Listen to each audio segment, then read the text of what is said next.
dust and the haughty Hi-Yo Silver, the Lone Ranger.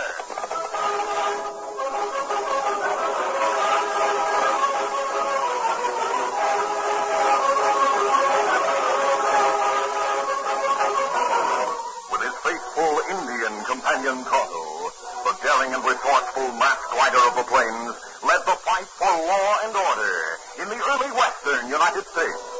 Nowhere in the pages of history can one find a greater champion of justice. Return with us now to those thrilling days of yesteryear. From out of the past come the thundering hoofbeats of the great horse Silver. The Lone Ranger rides again. Go Silver! Let's go, big fellow! Hail Silver!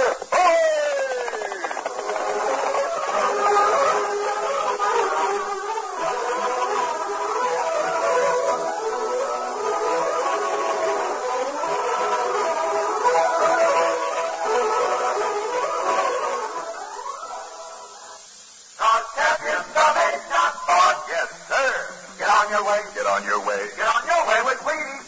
Sure enough, you can be what you want to be when you realize that champions are made, not born.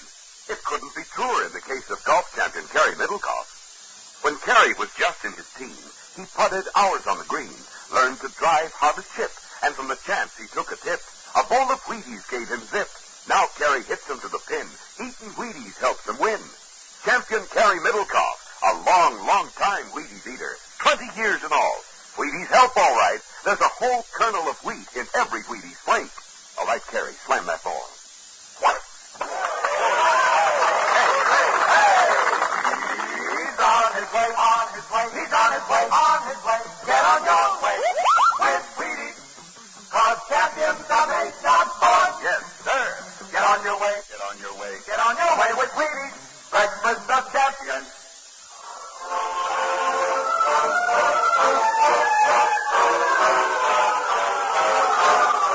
Cattle rustlers had become the plague of the range and of the ranches in and around the town of Bowesville. Sheriff Tom Rowley met with no success in tracking down the rustlers or the stolen cattle.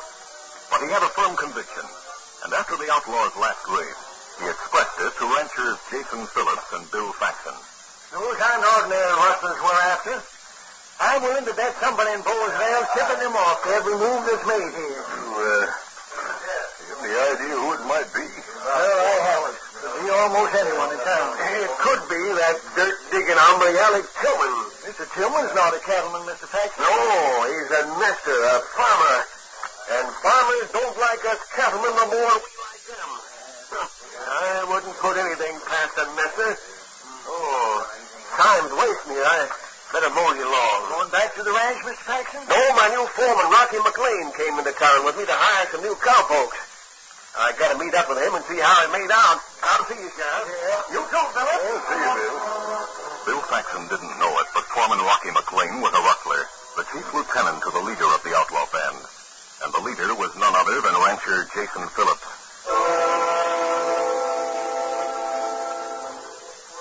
The men met late that night in the thick woodland behind Bill Faxon's Circle Lake Ranch.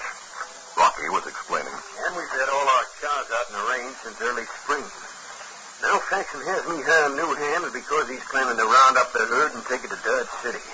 What, so soon? Yeah, he's afraid of having his cows rustling. Rocky, we plan to take over that outfit in a big way. That's why I talked Faxon into hiring you. I know, boy. We've done well hitting the other herds the way we have this past month.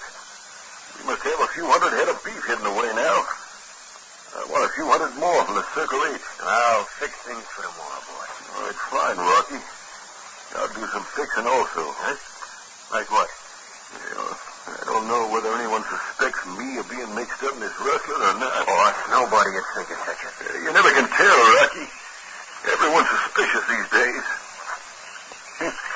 Bill Faxon even suspects poor Alec Tillman, the nester. Well, that's not hard to understand. It's because he's not a cattleman. Almost any rancher would suspect him.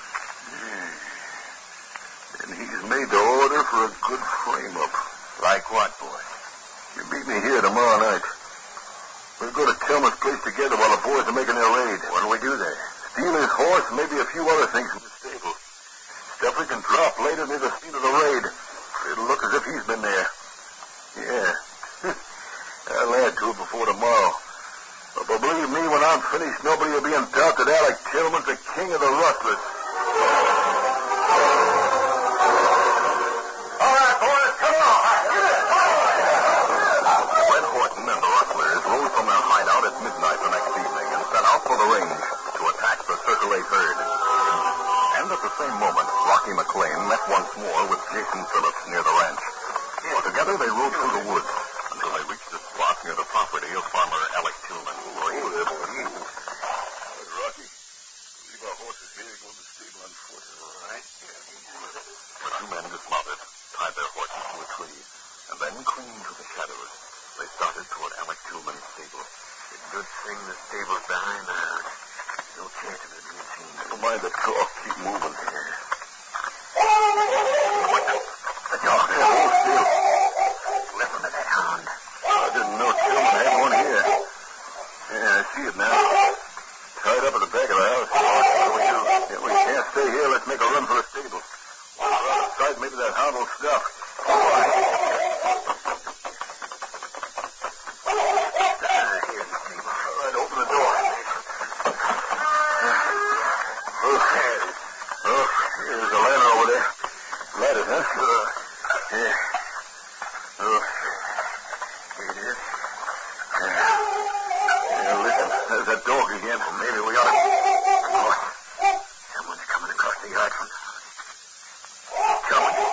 That mutt must awaken him. Never mind the talk. Get behind the door. Go on, hurry. Who's there? Who's there? Hey, Rocky. Answer him from where you are. Huh? I said answer him. Get him in here. I'll club him with my gun as he enters. I know there's somebody in here. Come out of those shoot. All right, here goes, boy. Tillman. Come on, friend. Help me, will you? Tillman. Hey, who's that calling? Who's that calling? Got it. Right on that head, boy. You shoot him now? Oh, this is no place for that. What do you want to ask questions? Get busy. I'll think up something. That horse out of the store.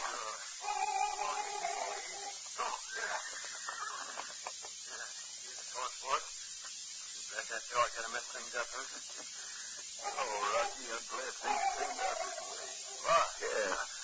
Because now there'll be no doubt about Tillman's being leader of the rustlers. When they find his body... Body? You mean you are going to kill him? Sure. But not until later. Not until we get word from Red that everything on the range is going as we planned it. All right, let's put Tillman across his horse now and get ready to move.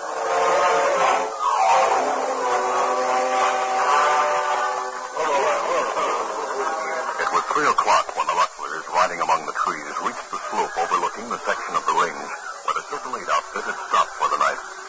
Red Horton whispered to the men closest to him. All have you gentlemen ready? Then let's go. Come on. Get it.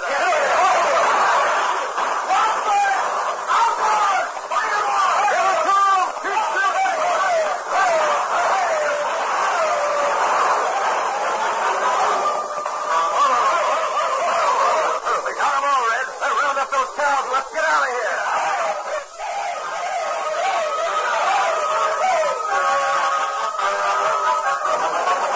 The Lone Ranger and Tonto, on their way to Bowesville to investigate the reports of widespread cattle rustling, camped in the hills a few miles away from the town.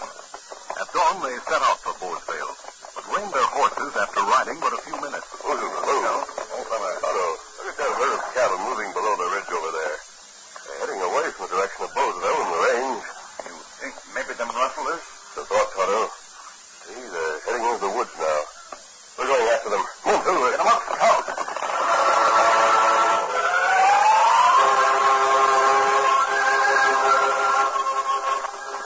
Tonto, you see where they're going now? The rustlers are sure. That's their hideout below, no doubt about it. Close to the hill. What we do now? We tie up our horses here, Tonto. Make our way down the slope behind the hut. Easy, steady. Easy, fella. I'm sure they have no idea they were being trailed here.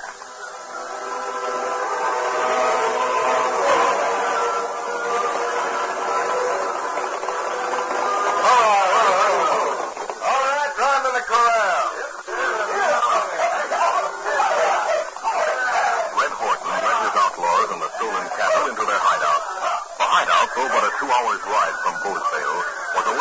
mountain trails in a narrow valley buried between heavily wooded slopes.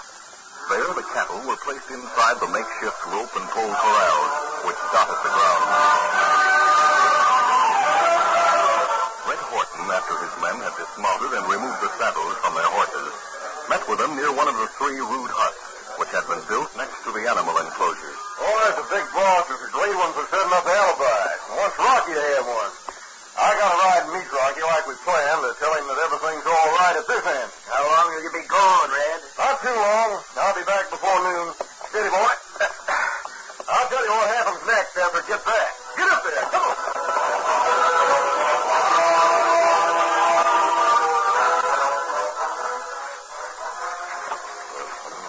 The guy was there, out there seeing us. We heard all we need to know.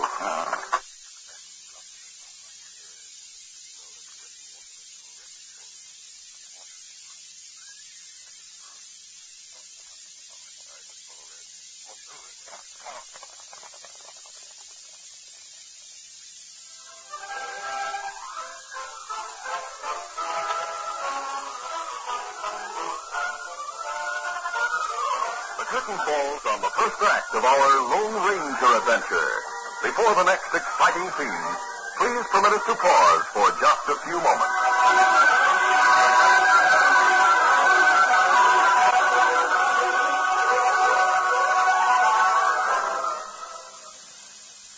Did you ever wonder who'd replace present-day Wheaties champions like Mickey Mantle or Roy Campanella when they finally retire? You know, as a sports announcer, I'm Mel Allen. I bet it's just an average guy, maybe the boy next door. Sure, maybe he can't run or hit like Mantle or Campanella as of now, but don't forget, champions are made, not born. Mickey Mantle wasn't born a champion. Gosh, when he was only 12, he practiced hitting for hours and started training with Wheaties. Roy Campanella, a Wheaties eater since he was 13 years old, spent years learning enough baseball to make the grade with the Dodgers. Roy and Mickey started with no more raw ability than hundreds of other baseball hopefuls, but they got on their way with hard practice and the right food. You'll notice they both chose Wheaties, and they still choose Wheaties. Why Wheaties? I can tell you the big energy reason. There's a whole kernel of wheat in every Wheaties flake. I'd like to see you a champion someday, and just remember, champions are made, not born. Get on your way with Wheaties, breakfast of champions.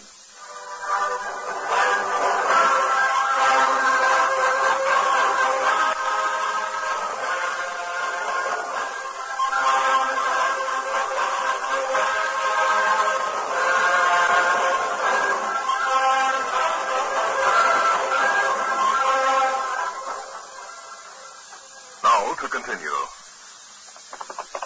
Get up. Go. Red Horton sped down to the main trail, then continued until he neared the outskirts of Bowesvale. Easy, boy. There he left the trail and rode into the woods that skirted the Circle Lake Ranch. Within a few minutes, he reached the spot where he had arranged to meet Rocky McLean. All right. Unknown to him, his pursuers, a masked man and Indian, brought their horses to a stop less than 100 yards behind the rustling. Leave our horses here, Tonto. We'll tie them to that sapling. Then we'll make our way through the brush to where he went. Perhaps we'll learn something more. You ready?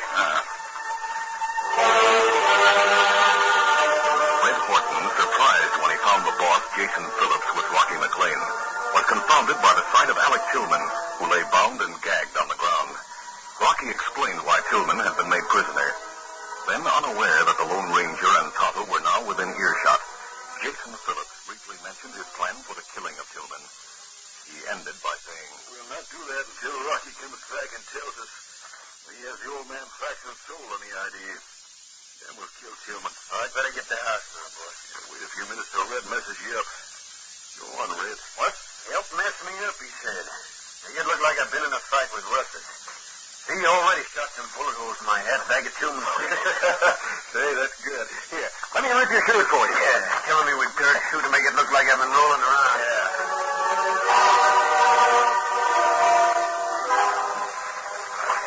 The Lone Ranger and Tonto had heard enough. Silently, they withdrew to the spot where their horses were tied. Tonto, what we've learned this morning is enough to send those men to jail or to the gallows. But that isn't enough. Why not? Because there's more to their conspiracy than we've heard them tell. But then, or the murder man with them. But not until after that fellow Rocky puts on what he calls his act. Tonto, they were talking about Bill Faxon. Faxon's been in this territory a long time. He's an honest man, and he knows us. We helped him a long time ago. His ranch is less than a quarter of a mile from here. And the cattle those rustlers stole last night must be his. I'm going to Faxon's ranch and face this crook Rocky. Meanwhile, you go back and keep an eye on Tillman's captors. We go back now. The Lone Ranger, leaving his horse where it was tied, hurried through the woods, then sprinted across the deserted ranch grounds toward the side door of the house. At that moment, the door opened and Bill Faxon stood in the entrance. All right, you're covered. Stand right where you...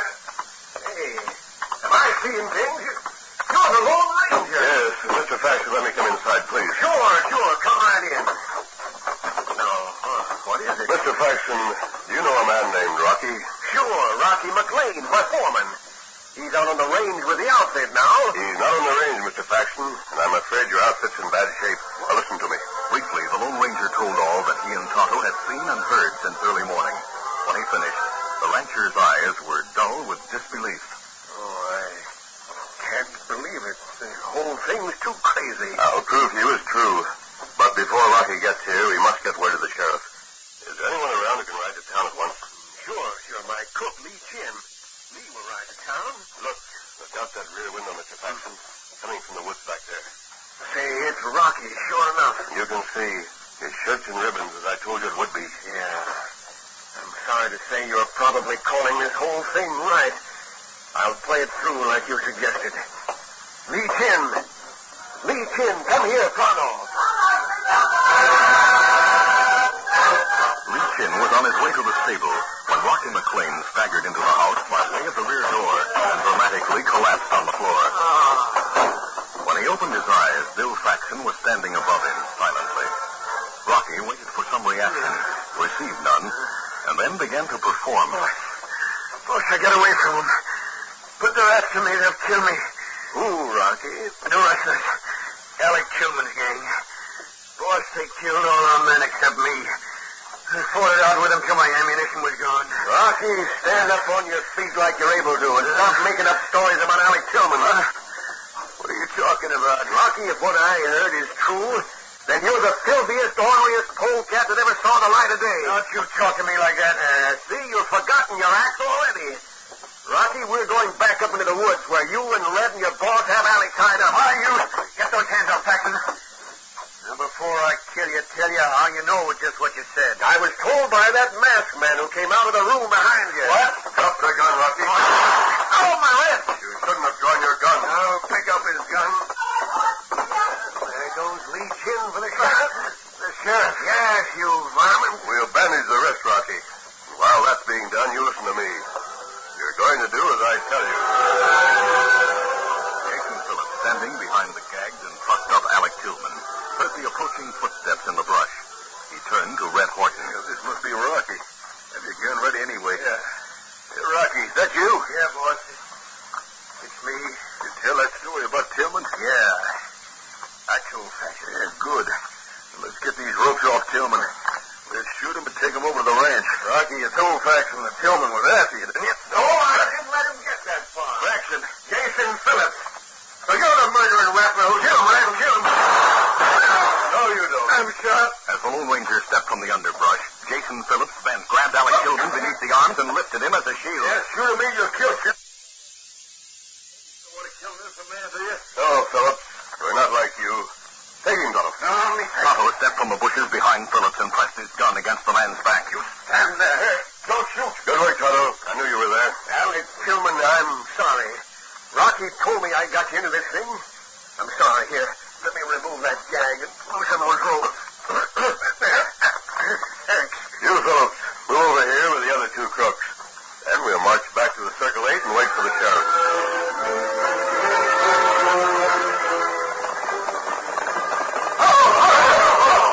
Lee Chin arrived with the sheriff and his posse a short time later.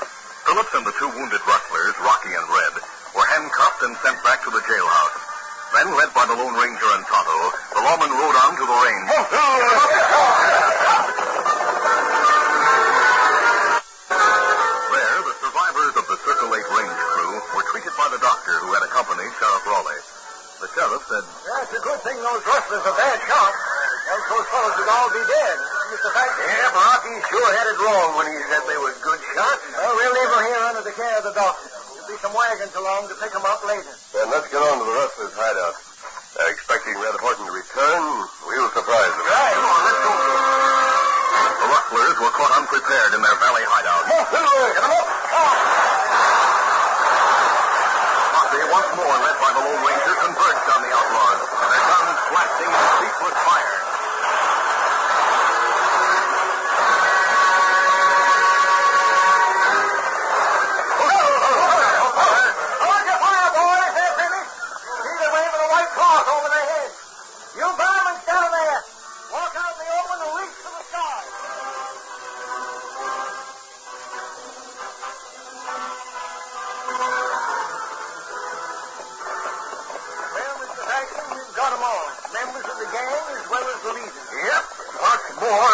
Cattle back. And everybody else who lost cows will have theirs back soon, too. That's right. Those hombres didn't even get around to changing the brand mark yet. One thing about Phillips and Rocky, they'll never be able to change their brands again. They'll have numbers on their backs, or words on a tombstone, depending on the judge who passes sentence on them. That masked man sure did a complete job on the whole shebang. Once he got started. Yep. And now he's gone to do a job on whatever other crooks he goes after. Must be tough to be too big a crook in the West, because if the lawman don't get you, you're sure to have your goose cooked by the Lone Ranger.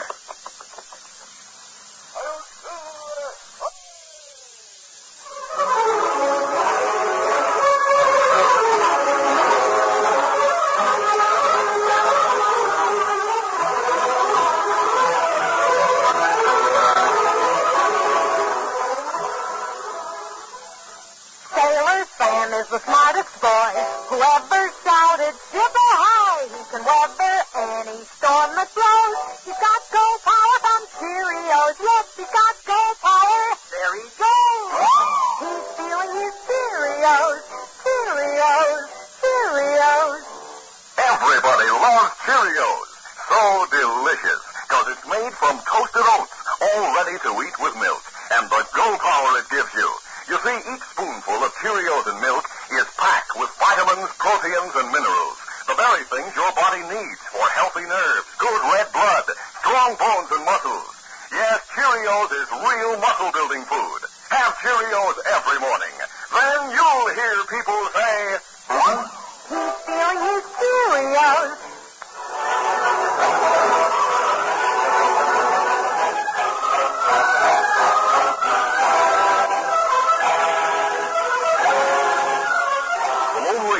Copyrighted feature of the Lone Ranger Incorporated is created by George W. Trendle, produced by Trendle Campbell Muir Incorporated, directed by Charles D. Livingston, and edited by Fran Stryker.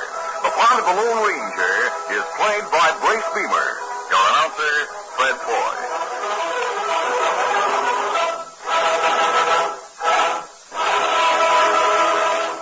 The Lone Ranger is brought to you by General Mills every Monday, Wednesday, and Friday at this same time. Be sure to listen. This recorded program has come to you from Detroit. This is ABC Radio Network.